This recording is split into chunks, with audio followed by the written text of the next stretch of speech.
नमस्कार, बुलेटिन में स्वागत है आपका। मैं हूं आपके साथ जागृति खंतवाल। बुलेटिन की शुरुआत कर लेते हैं बड़ी खबर से। रायपुर से बड़ी खबर, सीएम भूपेश बघेल कल से दिल्ली दौरे पर। आम बजट 2023-24 की तैयारियों को लेकर बैठक। केंद्रीय वित्त मंत्री की अध्यक्षता में होगी बैठक। मुख्यमंत्री प्रदेश के प्रस्ताव को लेकर होंगे शामिल, तो साथ ही सभी राज्यों के वित्त मंत्रियों की ये बैठक रखी गई है, जहां पर सीएम भूपेश बघेल भी बैठक में मौजूद रहेंगे। ये बड़ी और अहम जानकारी आपको बता रहे हैं रायपुर से।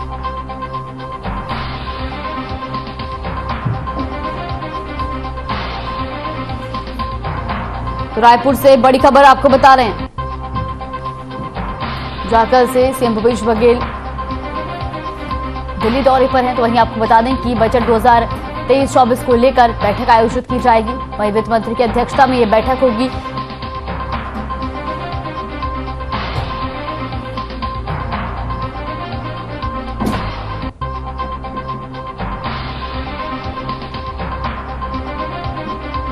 तो वित्त मंत्री की अध्यक्षता में होगी बैठक। मुख्यमंत्री प्रदेश के प्रस्ताव को लेकर बैठक में शामिल होंगे। वहीं सभी राज्यों के वित्त मंत्री भी इस बैठक में मौजूद रहेंगे। ये बड़ी और अहम जानकारी। तो मुख्यमंत्री प्रदेश के प्रस्तावों को लेकर बैठक में शामिल होंगे। सभी राज्यों के वित्त मंत्री भी इस बैठक में मौजूद रहेंगे और बजट 2023-24 को लेकर इसमें चर्चा की जाएगी। तो केंद्रीय वित्त मंत्री की अध्यक्षता में ये अहम बैठक होगी। रायपुर से ये बड़ी और अहम जानकारी। सीएम भूपेश बघेल कल से दिल्ली दौरे पर। आम बजट 2023-24 की तैयारी को लेकर बैठक आयोजित की जाएगी, जिसमें सीएम भूपेश बघेल भी शामिल होंगे। साथ ही आपको बता दें कि इस बैठक में सभी राज्यों के वित्त मंत्री भी शामिल रहेंगे। ये बड़ी और अहम खबर आपको बता रहे हैं रायपुर से।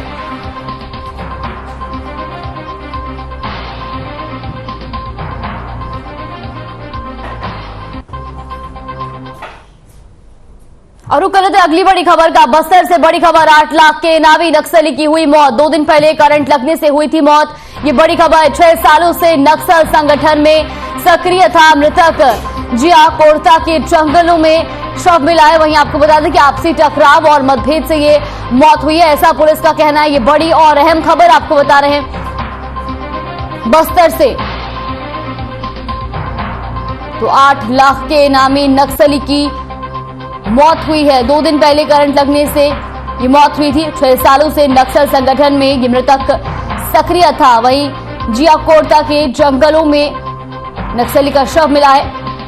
वहीं पुलिस का कहना है कि आपसी टकराव और मतभेद से मौत हुई है। ये बड़ी और अहम खबर बस्तर से।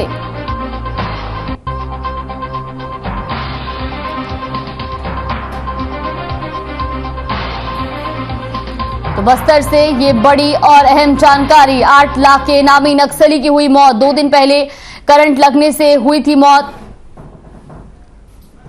6 सालों से नक्सल संगठन में सक्रिय था मृतक। जिया कोरता के जंगलों में शव बरामद किया गया है। वहीं आपको बता दें कि पुलिस ने कहा है कि आपसी टकराव और मतभेद से ये मौत हुई है, पुलिस का ऐसा कहना है। तो ये नक्सली पर 8 लाख का इनाम भी घोषित था। 2 दिन पहले करंट लगने से नक्सली की मौत हुई है। तो आपको बता दें कि 6 सालों से नक्सल संगठन में मृतक सक्रिय था और अब नक्सली का शव जो है वो बरामद किया गया है। जिया कोरता के जंगलों में नक्सली का शव बरामद हुआ और ऐसे में पुलिस का कहना है कि आपसी टकराव और मतभेद से मौत हुई है। हालांकि आपको बता दें कि 2 दिन पहले नक्सली की करंट लगने से मौत हुई थी और इस नक्सली पर 8 लाख का इनाम भी घोषित था।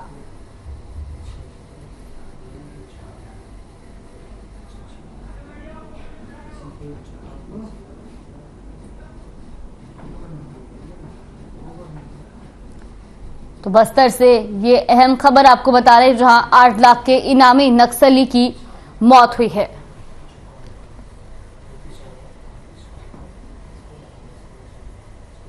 कैबिनेट मंत्री कवासी लखमा के इस्तीफा देने वाले बयान के बाद उन्होंने कहा है कि मुख्यमंत्री भूपेश बघेल को बधाई हो। उन्होंने अब 32% आदिवासी को, अनुसूचित जाति को 13% और पिछड़ा वर्ग को 27 प्रतिशत और सामान्य वर्ग को 4% आरक्षण कैबिनेट में पास कर दिया है।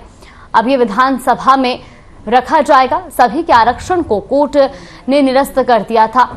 आज 2 महीने के बाद कर्नाटक, तमिलनाडु, महाराष्ट्र में हमारे समाज के लोग भी गए और अधिकारी भी गए। पूरे मंथन के बाद अब कैबिनेट में ये पास हुआ है। रायपुर से खबर आपको बता रहे, जहां पर कैबिनेट मंत्री ने सीएम को बधाई दी है। आदिवासी आरक्षण कैबिनेट में पास हुआ है और ऐसे में कैबिनेट मंत्री कवासी लखमा ने भी सीएम भूपेश बघेल को बधाई दी है।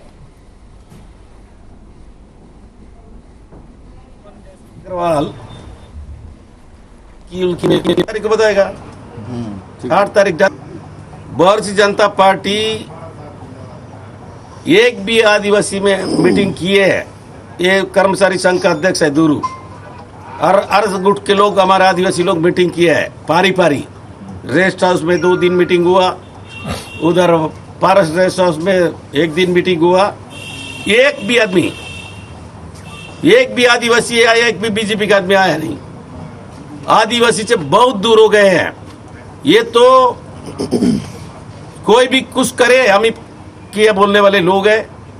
इनको ना नियम जानते, ना इसको किसी समाज को सोचते हैं। को बताएगा। खबर रायपुर से है, जहां आरक्षण के मुद्दे को लेकर सियासी बयानबाजी जारी है। बीजेपी लगातार राज्य सरकार को घेर रही है। वहीं बीजेपी प्रदेश महामंत्री और पूर्व मंत्री केदार कश्यप ने बयान देते हुए कहा है कि आरक्षण के मामले पर कांग्रेस नौटंकी और ड्रामा कर रही है, जो पूरा प्रदेश दिख रहा है। आरक्षण के खिलाफ अपने ही लोगों से याचिका लगवाती है। आरक्षण जब खत्म हो जाता है तो याचिका लगाने वालों को पुरस्कृत किया जाता है। भूपेश सरकार बताएं, क्या 3 दिसंबर से आदिवासियों को नौकरी मिलने लगेगी? मेडिकल की सीटों का नुकसान हुआ है। तो रायपुर से खबर आपको बता दें, जहां पर आरक्षण के मुद्दे को लेकर बयानबाजी जारी। आरक्षण के मुद्दे को लेकर के कांग्रेस पार्टी जिस तरीके से एक एक करके नौटंकियां रच रही है और पूरा इनका जो ड्रामा है ये पूरा प्रदेश देख रहा है, चाहे वो हमारे एसटी समुदाय के साथ में हो, चाहे ओबीसी समुदाय के साथ में हो। पहले इनके ही मोहरे लोगों ने उस पर याचिका लगाई और सरकार और वो दोनों एक साथ हो गया और उसके पश्चात उन लोगों को पद से नवाजा गया, उनको मलाई खिलाया गया। कहीं ना कहीं से ये सरकार हमारे लोगों को आरक्षण खत्म करना चाहता है। और आज दंतेवाड़ा में युवा कांग्रेस ने भारत जोड़ो पद यात्रा निकाली गई। इस दौरान कांग्रेस नेताओं ने केंद्र सरकार पर निशाना साधते हुए कहा कि केंद्र सरकार तोड़ने का काम कर रही है और हम यात्रा के माध्यम से जोड़ने का। यात्रा के दौरान राहुल गांधी की तर्ज पर युवाओं ने जोश दिखाया और किरंदुल से बचेली तक 15 किलोमीटर पद यात्रा निकाली। यात्रा में सैकड़ों की संख्या में लोग शामिल हुए, जिसमें जो भारत जोड़ो नफरत छोड़ो, भारत जोड़ो के नारे से पूरा शहर गूंज उठा। ये यात्रा जिले के सभी ब्लॉकों में निकाली जाएगी और 100 किलोमीटर की यात्रा के साथ 21 को रायपुर में समापन पर सैकड़ों कार्यकर्ता शामिल होंगे।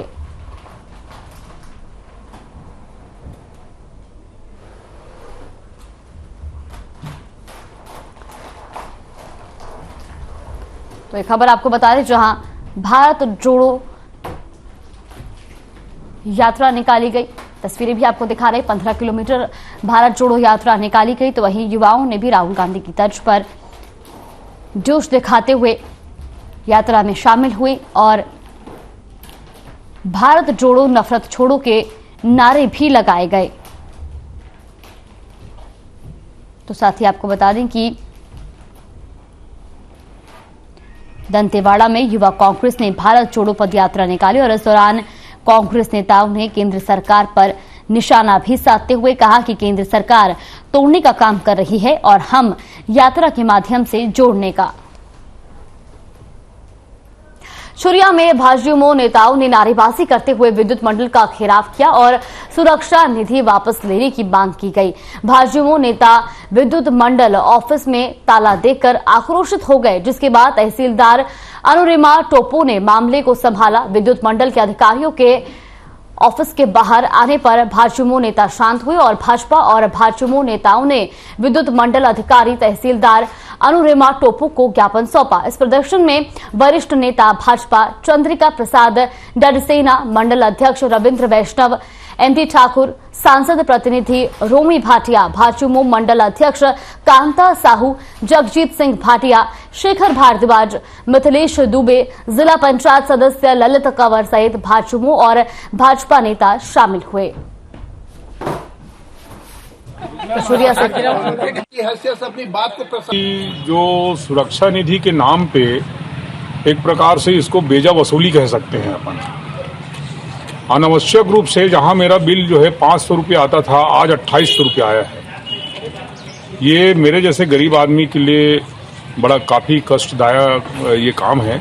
और ऐसे ही मेरे गांव का खुश कल्लू टोला का हर किसान का, हर हितग्राही का जो है बिजली बिल 4 गुना से 5 गुना तक के बढ़ के आया है। भूपेश बघेल जी के नेतृत्व में कांग्रेस की सरकार है और उन्होंने विधानसभा चुनाव के पहले जो प्रजातांत्रिक प्रणाली के तहत जो जन घोषणा पत्र उन्होंने लागू किया था, उसमें जन घोषणा पत्र में उन्होंने कहा था बिजली बिल हाफ होगा करके।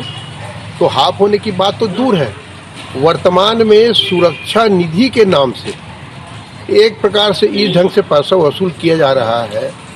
और एक तरफ सरकार कहती है कि हम किसान के हितैषी हैं। आज जगह जगह धान फसल कटने के बाद क्या कहते हैं, बोरिंग मशीन फिर चालू होगा, बोर चालू होगा।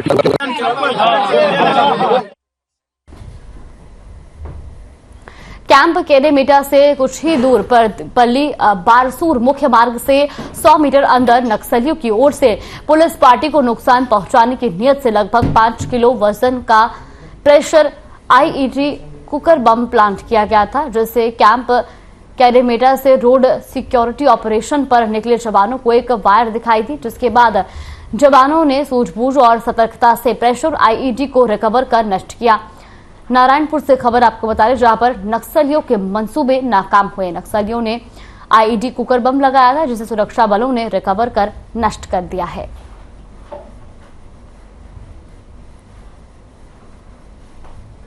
खबर दुर्ग से है, जहां आईएएस लक्ष्मण तिवारी ने निगम मुख्य कार्यालय के विभागों का औचक निरीक्षण किया और इस दौरान उन्होंने सभी विभाग प्रमुखों को अपने दफ्तरों में सफाई रखने के निर्देश दिए। मुख्य आवक जावक शाखा के निरीक्षण के दौरान पत्राचार को जल्द जारी करने के निर्देश दिए। विभागों के निरीक्षण के दौरान उन्होंने कर्मचारियों को उपस्थिति का भी जायजा लिया और साथ ही आपको बता दें कि विभिन्न कार्यों से आने वाले लोगों से उन्होंने चर्चा की, उनके निगम दफ्तर आने का कारण पूछा और समस्याओं के निराकरण के लिए अधिकारियों को मौके पर निर्देश भी दिए गए। दुर्ग से खबर आपको बता दें, जहां पर आईएएस लक्ष्मण तिवारी ने औचक निरीक्षण किया, मुख्य कार्यालय का निरीक्षण किया गया, वहीं अधिकारियों को दिशा निर्देश भी दिए।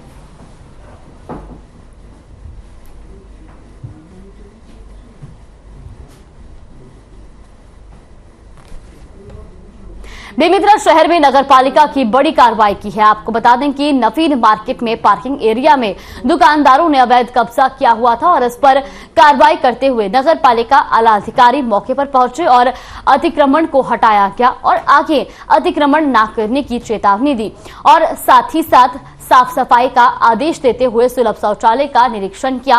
गंदगी पाए जाने पर तुरंत साफ सफाई करने के आदेश भी दिए गए। इस अवसर पर नगरपालिका सीएमओ और नगरपालिका इंजीनियर और सुपरवाइजर मौजूद रहे। ये तस्वीरें भी आपको दिखा रहे बेमेतरा की, जहां पर नगरपालिका की बड़ी कार्रवाई देखने को मिली है। दुकानदारों के अवैध कब्जे को हटाया गया और साथ ही साथ अतिक्रमण न करने की चेतावनी भी दी गई है। इसके अलावा साफ सफाई का भी जायजा लिया गया है और साथ ही सफाई बनाए रखने के निर्देश भी दिए गए हैं।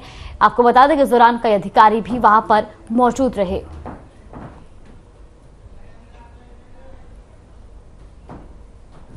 बीजापुर ट्रेनिंग के दौरान प्रशिक्षु बस्तर फाइटर मुन्नालाल पोयाम की मौत हो गई। आपको बता दें कि धनौरा सीएएफ कैंप में दौड़ने के दौरान सुबह बेसुध होकर जवान गिर गया था। बेहोशी की हालत में जिला अस्पताल में इलाज के लिए भर्ती कराया गया, जहां डॉक्टर ने जवान को मृत घोषित कर दिया। मृतक जवान कोंढा गांव जिले का निवासी है। बस्तर फाइटर प्रभारी पुष्पेंद्र सिंह ने इसकी जानकारी दी है। तो बीजापुर से खबर आपको बता रहे हैं, जहां पर ट्रेनिंग के दौरान प्रशिक्षु की मौत हो गई। आपको बता दें कि बस्तर फाइटर की ये मौत हुई है। सीएएफ कैंप में दौड़ने के दौरान अचानक जवान बेहोश होकर गिर गया और जिसके बाद उसकी मौत हो गई। तो वहीं परिजनों को भी सूचना दे दी गई है।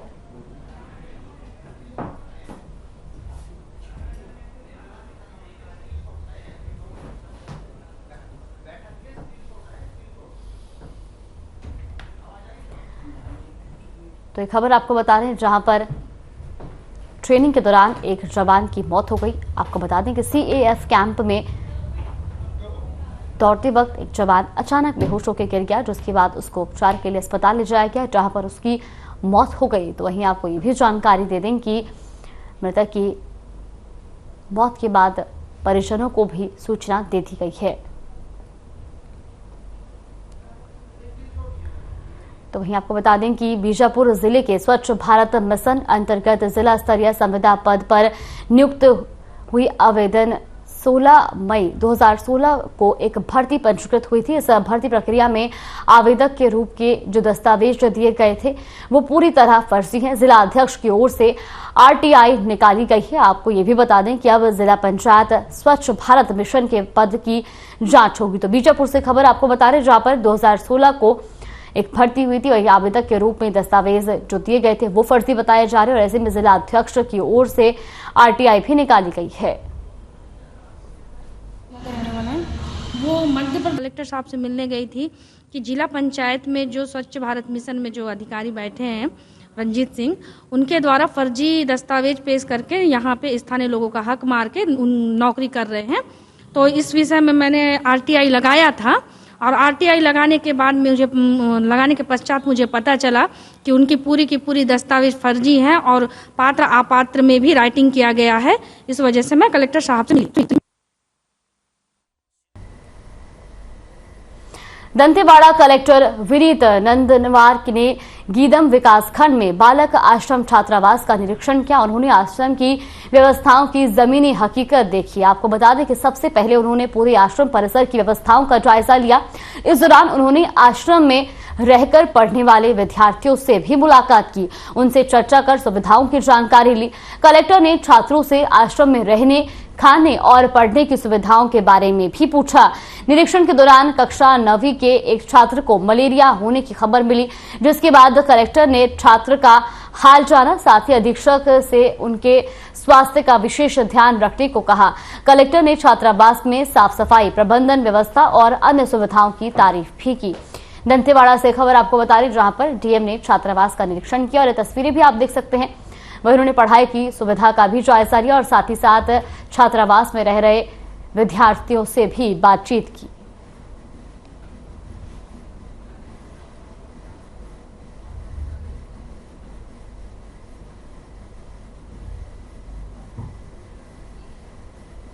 दुर्ग में निगम आयुक्त ने आईएएस लक्ष्मण तिवारी की मौजूदगी में ताबड़तोड़ कार्रवाई की। आपको बता दें कि महाराजा चौक से लेकर पोटिया रोड तक निगम आयुक्त ने खुद खड़े होकर आला अधिकारियों के साथ मिलकर कार्रवाई की और दुकानों के बाहर लगे अवैध अतिक्रमण को भी हटाया। वहीं आपको बता दें कि अवैध बैनर, पोस्टर और साइन बोर्ड पर भी कार्रवाई की और अतिक्रमण करने वालों पर जुर्माना भी लगाया गया। तो ये तस्वीरें भी आप देख सकते हैं दुर्ग की, जहां पर आईएएस लक्ष्मण तिवारी ने कार्रवाई की। वो काफी एक्शन मोड में नजर आ रहे। उस दौरान उन्होंने अवैध अतिक्रमण पर भी कार्रवाई की, अवैध बैनर, पोस्टर भी हटवाए गए और साथ ही साथ अवैध अतिक्रमण पर जुर्माना भी लगाया गया।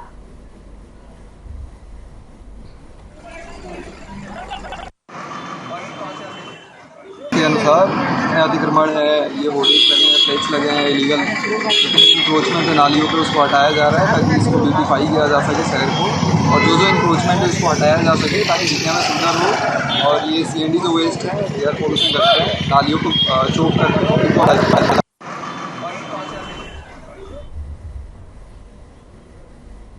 जोशी लमती में आदिम जाति सेवा सहकारी समिति के धान खरीदी केंद्र में जाम की स्थिति बन गई है। धान खरीदी का छलनी नहीं होने से केंद्र के अधिकारियों ने किसानों का धान आज खरीदने से मना कर दिया है, जिसके बाद किसान गुस्सा गए और चक्का जाम कर दिया। ग्रामीणों ने समिति प्रबंधक, कंप्यूटर ऑपरेटर और चौकीदार के खिलाफ नाराजगी दिखाई। वहीं मौके पर पहुंचे पुलिस प्रशासन, तहसीलदार और अधिकारियों के समझाने के बाद 11 गांव के किसानों की नाराजगी दूर हुई। तो छुरिया से खबर आपको बता रहे, जहां पर किसानों ने चक्का जाम किया है। 11 गांव के किसान नाराज हुए हैं। अधिकारियों ने धान नहीं खरीदी और इसको लेकर के किसानों में नाराजगी भी देखी गई है।